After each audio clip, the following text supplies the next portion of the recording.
ከነጻነት ወርቅነህ ጋር በተገናኘ አሁንም የሚወጡ መረጃዎች እጅግ በጣም አሳዛኝ ሆነዋል። ጠቅላይ ሚኒስትር አብይ አህመድ በተወዳጁ አርቲስት ነጻነት ወርቅነህ ድንገተኛ እረፍት የተሰማቸው ጥልቅ ሐዘን ገልጸዋል። 40 ሚሊዮን ብር ኤርትራዊ ገርለው ገንዘቡን የዘረፉ ፓስተሮች አሉ እያሉ ልጆቻችን ልጃገረዶቹ ወጣቶቹ እንዴት ለብሰው እንደሚመጡ እንደምታውቁት ነው። የአምልኮት ቀን አይመስልም። የጭፈራ ቀን የባህል ቀን ነው የሚመስለው። አለባበሳችን እንደምታው ለዝሙት የሚዳርግ ነው። ሰላም ጤና ይስጥልን ወደ ኢያሪኮ ሚዲያ ቤተሰቦች እንዴት ናችሁ? እንዴት ከረማችሁ? እኛ አለን እግዚአብሔር የተመሰገነ ይሁን። ዛሬም እንግዲህ ወቅታዊና አስተማሪ የሆኑ ቪዲዮችን እንዘላችሁ መተናል። በዛሬው ቪዲዮ እንግዲህ አርቲስት ነጻነት ወርቅነህ ህይወቱ ማለፉ እንግዲህ በትናንትናው ዕለት ተሰምቷል። በሱም ዙሪያ እንግዲህ አዳዲስ መረጃዎች እየወጡ ይገኛሉ። እነሱም መረጃዎች የምናስደምጣችሁ ይሆናል። እሱ ብቻ አይደለም። በዛሬ ቪዲዮ 40 ሚሊዮን ብር ከዘረፉ በኋላ እንግዲህ የተገደለ ግለሰብ አለ። ገዳዮቹም ፓስተሮች ናቸው። እሱን ቪዲዮ የምናስመለክታችሁ ይሆናል። በተጨማሪም እንግዲህ በአንዳንድ የትግራይ ክፍሎች ላይ ቤተክርስቲያን እየተዘረፈች ትገኛለች። ቤተክርስቲያንን ማን ነው የዘረፋት የሚገኘው የሚለውንም በዛሬው ቪዲዮ የምናስመለክታችሁ ነው የሚሆነው። እናንተ ብቻ እንደ ሁል ጊዜው ይህን ቪዲዮ ስትጀምሩ ላይክ ማድረጋችሁን እንዳትረሱ። ሰብስክራይብ ያላደረጋችሁም ሰብስክራይብ በማድረግ የኢያሪኮ ሚዲያ ቤተሰብ ሁኑ እንላለን። ቀጥታ ወደ መጀመሪያ ቪዲዮ። በቃ ህይወት እችው ናት። ከሳምንታት ደስታ እስከ ድንገተኛ ስንብት የሰው ልጅ ህይወትና ቀጠሯ ምን ያህል ረቂቅ ነው። ገና ከ2 ሳምንታት በፊት በታላቅ ደስታና እንቅስቃሴ ላይ የነበረው ተወዳጁ አርቲስት ነጻነት ወርቅነህ የአልቲማ ሪል ስቴት ብራንድ አምባሳደር ሆኖ ተመርጦ ስራውን በንቃት መጀመሩ የሚታወስም ነበረም። ይሁን እንጂ ያ የትላንቱ ንቁና ጠንካራ ወንድማችን ዛሬ በድንገት ከዚህ ዓለም በሞት መለየቱን ስንሰማ በጥልቅ ሐዘን ውስጥ ሆነን ነው። ትላንት በደስታ ስራ ሲጀምር አይተነው ዛሬ ግን በሞት ተለየ ብሎ ማመን እጅጉን በጣም ይከብዳል። ነፂ እጅጉን የዋሰው ነበረም። ባሳየን ፍቅርና ደግነት ሁሌም እናስታውሳለን። ለቤተሰቦቹ፣ ለወዳጆቹ፣ ለአድናቂዎቹና እንዲሁም ለመላው የኢትዮጵያ ሕዝብ መጽናናት እንመኛለን። ነፍስ ይማር። በእውነት እጅግ በጣም የሚያሳዝን ዜና ነው። እንግዲህ ነጻነት ሁላችንም እንደ አንድ የቤተሰብ አካል የሚታይ ነው። ምክንያቱም በቤተሰብ ጨዋታ ምክንያት ሁላችንም በቤታችን ሁሌ የምንመለከተው ግለሰብ ነውና ዘመዶቹ በእውነት መጽናናትን እንመኛለን። አሁን እንግዲህ አስቂኝና ቁም ነገር አዘል በሆኑ በርካታ ፊልሞቹ የምናውቀው አርቲስት ነጻነት ወርቅነህ በትናንትናው ዕለት ህይወቱ ማለፉን እንግዲህ ተሰምቷል። እንግዲህ በጣም ብዙ ፊልሞችን ሰርተዋል። ከነሱም መካከል እንግዲህ የአንቺው ሌባ፣ ኤፍቢአይ፣ ሚስተር ኤክስ የመሳሰሉት ፊልሞች እንግዲህ በብዙዎች ዘንድ ተወዳጅነትን ያገኙ ፊልሞች ናቸው። በቅርብ ጊዜ ወዲህ ደግሞ የጤና እክል አጋጥሞት እንግዲህ ወደ ባህር ማዶ ተሻግሮ የጤና ሁኔታውን የተከታተለ ነበረ። ከዛም ተመልሶ እንግዲህ በኢቢኤስ ቲቪ ላይ ፕሮግራሞቹን ማዘጋጀት ቀጥሎ ነበረ። ነገር ግን በትናንትናው ዕለት ባልታሰበ ሁኔታ እንግዲህ ህይወቱ ማለፉን የኢትዮጵያ ህዝብ ሰምቷል።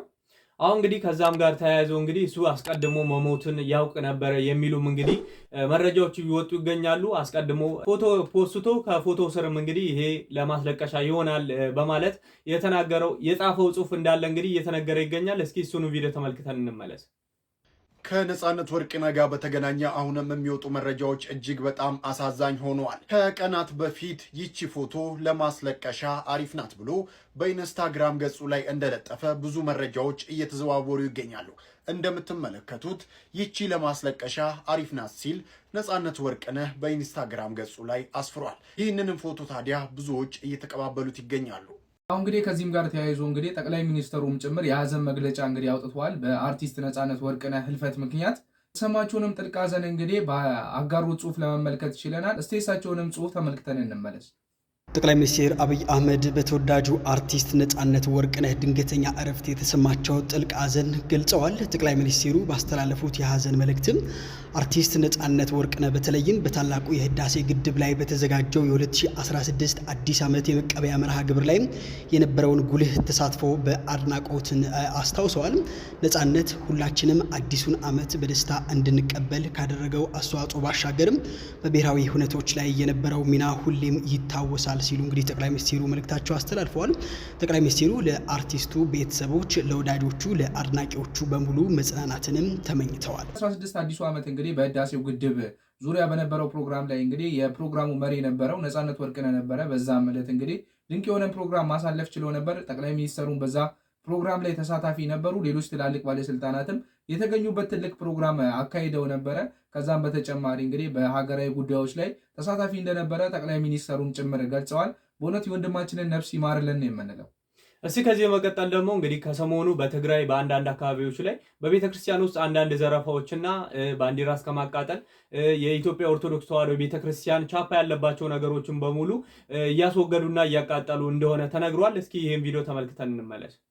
ከኢትዮጵያ ኦርቶዶክስ ተዋሕዶ ቀኖና ውጪ በሕገ ወጥ መንገድ የተመሰረተውና ራሱን መንበረ ሰላማ በማለት የሚጠራው አካል ከህወሓት ታጣቂዎች ጋር በመቀናጀት የኢትዮጵያ ኦርቶዶክስ ተዋሕዶ ቤተክርስቲያን ማህተምና የኢትዮጵያን ባንዲራ በማቃጠል የቤተክርስቲያን ቅርሳቅርሶችንና ገንዘብን በመዝረፍ እንዲሁም በነጻነት የማምለክ መብታችንን በመክፈፍ በማፈን በማሰር በመደብደብ ግፍና በደል እያደረሰብን ይገኛል ሲል የራያ ሀገረ ስብከት አስታወቀ። ዛሬ ከሰዓት አካባቢ ባወጣው መግለጫ ያለ የሌለውን ኃይሉን መጠቀም በታቀደና በተደራጀ መልኩ በመዋቅራችን ላይ በካህናትና በህዝበ ክርስቲያኑ ላይ ከፍተኛ ግፍና በደል እያደረሰ ይገኛልን ብሏል። የኢትዮጵያ ኦርቶዶክስ ተዋሕዶ ቤተክርስቲያን በትግራይ በፌዴራል መንግስት መካከል ጦርነት በተደረገ ጊዜ በትግራይ ላይ የደረሰውን ውድመት አላወገዘችም በሚል ምክንያት በሃይማኖት ካባ በተሸፈኑ የጎሳ ፖለቲከኞች አማካኝነት ራሱን መንበረ ሰላማ ብሎ የተመሰረተ ህገ ወጥ ቡድን መሆኑንም አስታውሰዋል። ታዲያ በራያ ሀገረ ስብከት ስር የሚገኙትን አድባራትና ገዳማት በመንበረ ሰላማ ስር ለማስገባት በሚደረጉ ዘመቻ የወረዳ ቤተ ክህነት፣ የሀገረ ስብከት፣ የደብር አስተዳዳሪዎች፣ የሰበካ ጉባኤ አባላትና ምዕመናን ላይ የአፈናና የእስር ሰለባ እንዲሆኑ አድርጓል ሲልም በመግለጫው ላይ አስታውቋል። ለወቅታዊና አዳዲስ መረጃዎች እናት መረጃን ላይክ ፎሎ ያድርጉ። ከታችሁት ነው እንግዲህ ቅድስት ቤተክርስቲያንን የፖለቲካ መጠቀሚያ እያደረጓት ይገኛሉ። ይህ ቡድን እንግዲህ ከቅድስት ቤተክርስቲያን ተገንጥሎ ራሱን ችሎ የሚንቀሳቀስ አንድ አካል ነው። ይህም አካል እንግዲህ በኢትዮጵያ ኦርቶዶክስ ተዋሕዶ ቤተክርስቲያን ስር ሆነው የሚያገለግሉ ካህናት፣ ቄሶች እንዲሁም ደግሞ ምዕመናን ላይ ነው እንደዚህ ትንኮሳና በደል እያደረሰ የሚገኘው። አሁን እንግዲህ ክርስቶስን የምናመልከው ከሚሉ ሰዎች እንደዚህ አይነት ነገሮችን መመልከት በአሁኑ ሰዓት ላይ የተለመደ ሆኗል። በብሔር በጎሳ ተከፋፍለን እንግዲህ የራሳችንን ጎሳ ብቻ ይዘን እንግዲህ ሌላኛውን ጎሳ ማጥቃት ወይም ደግሞ ማሳደድ እንግዲህ በቤተ ክርስቲያን ዙሪያ ላይ አሁን እየጠነከረ የመጣ ይገኛል። አዎ ሁላችንም በእውነት ቆም ብለን እናስብ። ሁላችንም ክርስቶስን ነውና የምንሰብከው። እቺ ክርስቶስን የምንሰብክ ቤተክርስቲያን ሁላችንም በክርስቶስ አንድ ሆነናልና ምድራዊ ዘርግ የለንምና ሁላችንም በእውነት ቆም ብለን እናስተዋል ነው የምንለው። እስኪ ከዚህ በመቀጠል አቡነ ኤርምያስ በጥምቀት ዙሪያ ከበድ ያለ ማስጠንቀቂያ አስተላልፈዋል። እሱም መልእክት ተመልክተን እንመለስ። ልጃገረዶቹ፣ ወጣቶቹ እንዴት ለብሰው እንደሚመጡ እንደምታውቁት ነው። የአምልኮት ቀን አይመስልም። የጭፈራ ቀን፣ የባህል ቀን ነው የሚመስለው። አለባበሳችን እንደምታው ለዝሙት የሚዳርግ ነው። በስካር የምንዘልበት ቀን ነው ጥምቀት ማለት። እንደገና የገጠር ልጆች ተዋድ ነው አንዱ አንዱን የሚደበድቡበት። አሁን ገጠር ላይ ታዩት የለ አንዱ ጎጥ አካባቢ ልጆች አንድ ላይ የሆኑና የሌላውን ጎጥ ልጆች ይደበድባሉ። እንግዲህ ገጠር እስከማስታውሱ ይዘቱን ሁሉ እንዴት እንዳለስለቀቅ ነው። ሎሚ የምንወራወርበት ቀን ምናልባት እንደዚህ በቃ እንዲሁ ይሄ ሃይማኖቱን ይገልጻል ወይ? አይገልጽም። ስለዚህ ወረዳዎቻችን በደንብ አስባችሁ ልትሰሩ ይገባል። የእኛ እንግዲህ አመት ሙሉ እየሰራን ነው። በዚህ ዙሪያ ከሞላ ጎደል ቋሚ ኮሚቴ ተዋቅሮ 3 ዓመት የሚቆይ ኮሚቴ አዋቅረን አድባራቱን ትልልቅ ወጪ እያወጡ መልክ ለማስያዝ ለስልጠናውም ለቁሳቁሱም ማለት ነው እና እያንዳንዱን ነገር እንግዲህ ለማሟላት የድምፅ ማጉሊያውንም ወጥ አድርገን ለበዓሉ የመጣ ሰው በአግባቡ እንዲረጭ፣ ለበዓሉ የመጣ ሰው ከአውደ ምሕረት የሚተላለፈውን መልእክት በአግባቡ ሰምቶ እንዲሄድ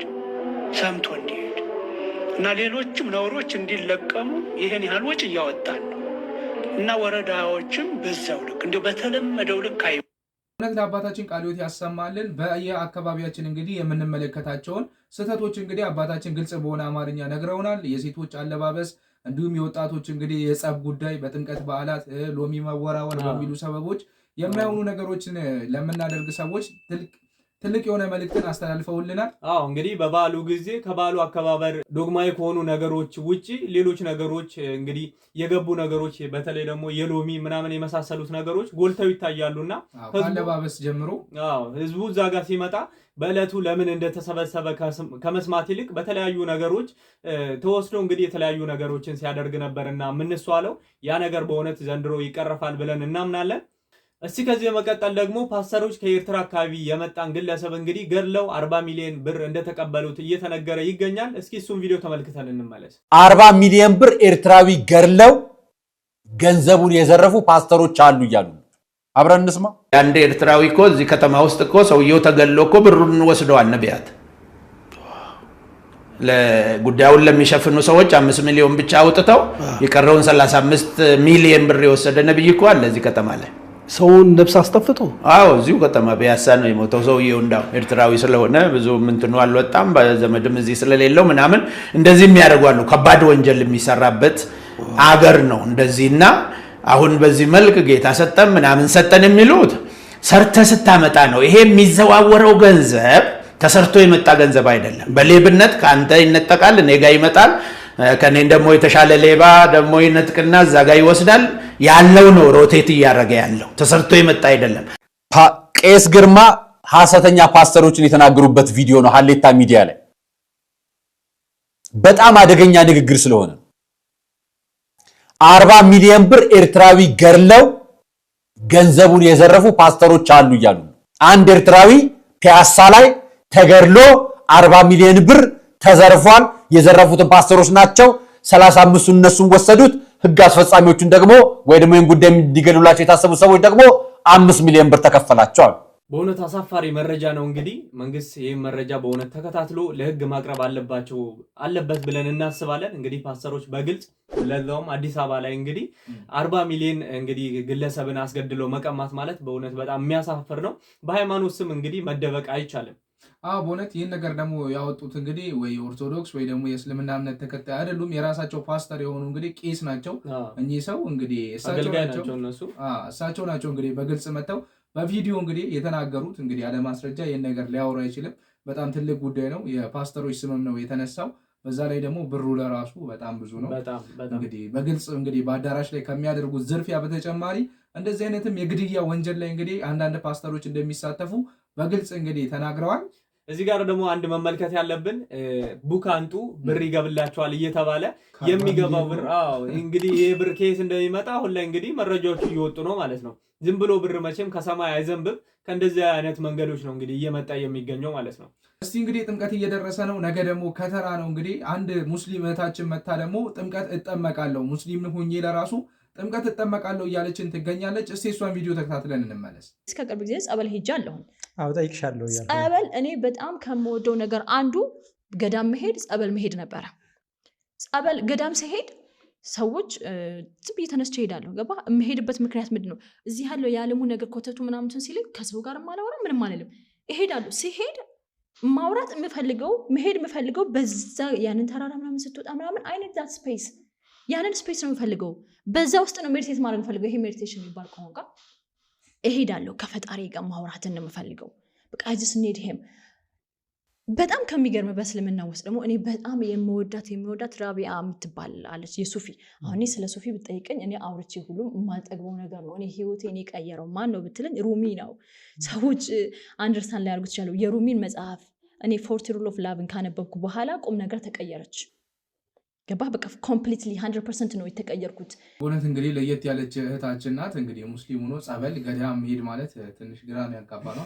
እሷ እንግዲህ ሜዲቴት ለማድረግ ነው ያለችው። ሜዲቴት ለማድረግ በነገራችን ላይ ጥምቀት ወይም ደግሞ ጸበል ያለበት ቦታ ብቻ አይደለም፣ ረጭ ያለ ቦታ ወደ ጫካም ወደ ተለያየ ከፍታ ወዳለበት ቦታ መሄድ ይቻላል። ነገር ግን እዛ እሷ የሆነ ለየት ያለ ስሜት እየተሰማ ስለሆነ የጸበሉ እንደሆነ እንዲያው ደፍራ መናገር ስላልፈለገች ነው እንጂ ያ እንደሆነ እንግዲህ ግልጽ ነው ማለት ነው። አሁን እንግዲህ እህታችን ወደ ቤቱ እንግዲህ ይጨምርሽ ነው አምላካችን ኢየሱስ ክርስቶስ የምንለው። እስቲ ከዚህ በመቀጠል ደግሞ ጥምቀተ ባህር ላይ ለምንድን ነው ጧፎች እየበሩ የሚደረጉት የሚለውን ከአንድ ቪዲዮ ተመልክተን እንመለስ።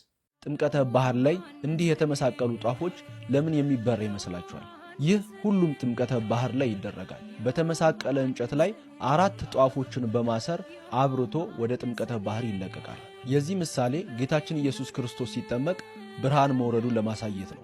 በተጨማሪም የሰው ልጆችን በመስቀል ላይ ሞቶ ለማዳን የዓለም ብርሃን የሆነው ጌታችን ኢየሱስ ክርስቶስ በሥጋ ተገልጦ በዮርዳኖስ ወንዝ በዮሐንስ መጠመቁን ለማሳየት ነው። ይህ በቪዲዮ የምትመለከቱት ስፍራ ግን የጥምቀተ ባህር ቦታ ባለመኖሩና በቦታው ምንም አይነት ተወላጅ ክርስቲያን ስለሌለ አንዲት ቤተክርስቲያን ብቻዋን ነው የጥምቀት በዓልን የምታከብረው።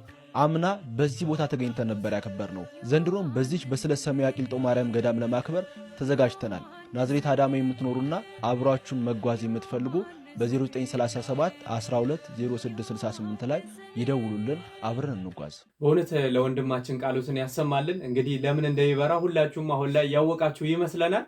አሁን እንግዲህ ወደ አዳማ አካባቢ የምትገኙ እንግዲህ ከዚህ ወንድማችን ጋር ጉዞ በማድረግ እንግዲህ በህብረት እንደዚህ አይነት ቦታ ላይ ማክበር ትችላላችሁና በተቀመጠው ስልክ ቁጥር እየደወላችሁ እንግዲህ ወንድማችንን ኮንታክት አድርጉት ነው የምንላችሁ። ለዛሬ የነበረን ቪዲዮ እንግዲህ ይህን ይመስል ነበረ። እስከ መጨረሻ ድረስ ስለተከታተላችሁም በእውነት እጅግ በጣም አድርገን እናመሰግናለን። ላይክ እና ሼር ማድረግ እንዳይረሳ። ሰብስክራይብ ያላደረጋችሁ ሰብስክራይብ በማድረግ የሚዲያችን ቤተሰብ ሁኑ ነው የምንለው። ቀጣይ እንግዲህ አስተማሪና ወቅታዊ በሆኑ ቪዲዮዎች እስከምንገናኝ ድረስ ቸርን ሰንብት።